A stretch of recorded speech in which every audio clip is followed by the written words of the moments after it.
അസ്സലാമലൈക്കും. അപ്പം നമ്മുടെ ഇന്നത്തെ പരിപാടി എന്താ വെച്ചാൽ നമ്മുടെ ജൂനിയേഴ്സിനുള്ള നമ്മുടെ ഫ്രഷേഴ്സ് ഡേ ആണ്. അപ്പോൾ ഇവിടെ ആണെങ്കിൽ എല്ലാവരും അതിൻ്റെ ഓരോ തിരക്കിലാണ്. നമ്മുടെ ഇവിടെ ഹോസ്റ്റൽ ആയതുകൊണ്ട് തന്നെ പരിപാടി നടത്തുന്നത് രാത്രിയാണ്. അപ്പോൾ അതാ രാത്രി ഒരു ഇബിലീസ് നടന്നു പോകുന്നുണ്ടല്ലേ. അപ്പോൾ ഈ കാണുന്ന രണ്ടുപേർക്കും ഭ്രാന്താന്ന് വിചാരിക്കണ്ട, ഇത് നാടകത്തിന്റെ ഒരു പ്രാക്ടീസാണ്. അപ്പോൾ നമ്മൾ ചെക്കന്മാരെ ഇരുത്തുന്നത് തറയിലാണ്. എല്ലാവരും തറയിലിരുന്ന് വളരട്ടെ.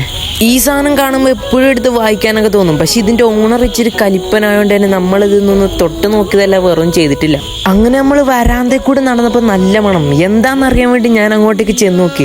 വേറൊന്നുമില്ല, നമ്മുടെ ജൂനിയേഴ്സിന് കൊടുക്കാനുള്ള വെള്ളം കലക്കി അവിടെ വെച്ചേക്കാണ്. അതെടുത്തൊന്ന് ടേസ്റ്റ് ചെയ്യുന്ന ആഗ്രഹം ഉണ്ടെങ്കിലും 10-100 പേരുടെ ഇടികൊള്ളാൻ വയ്യാത്തതുകൊണ്ട് നമ്മൾ അവിടെ തന്നെ അത് വെച്ച്. ഇത് വയനാടൻ മലനിരകളിൽ കാണുന്ന ഒരു പ്രത്യേക ജീവിയാണ്. നമ്മളിത് വയനാട്ടിൽ നിന്ന് കൊണ്ടുവന്ന സാധനമാണ്. പിന്നെ നമ്മുടെ ജൂനിയേഴ്സ് വന്ന് ഇവിടെ ഇരുന്നിട്ട് പരിപാടി നല്ല അടിപൊളിയായിട്ട് ആസ്വദിക്കുന്നുണ്ട്. ഇതാണ് ഞാൻ പറഞ്ഞ പിയാനോയുടെ ഓണർ. ആള് ടോപ്പായിട്ടാണ് വായിക്കുന്നത്.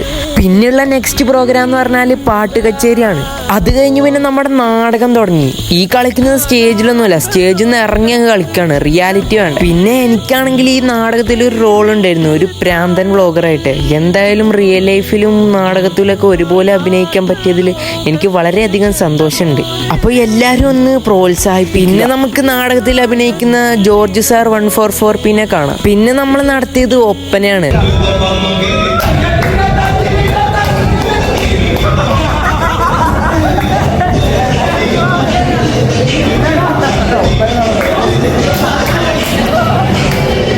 പ്രാക്ടീസ് വരെ എല്ലാം ഓക്കെ ആയിരുന്നു. പിന്നെ സ്റ്റേജിൽ കയറിയപ്പോൾ കയ്യിന്ന് പോയി. മണവാളെ നമ്മുടെ അന്യസംസ്ഥാനത്തു നിന്നൊന്നും എടുത്തല്ല, നമ്മുടെ കേരളത്തിൽ നിന്ന് തന്നെ എടുത്തതാണ്. ഈ ഒപ്പനയിൽ എന്നെ കണ്ടുപിടിച്ച് കമന്റ് ഇടുന്നവർക്ക് പ്രത്യേക സമ്മാനമുണ്ട്. അപ്പോൾ വലൈക്കുസ്സലാം.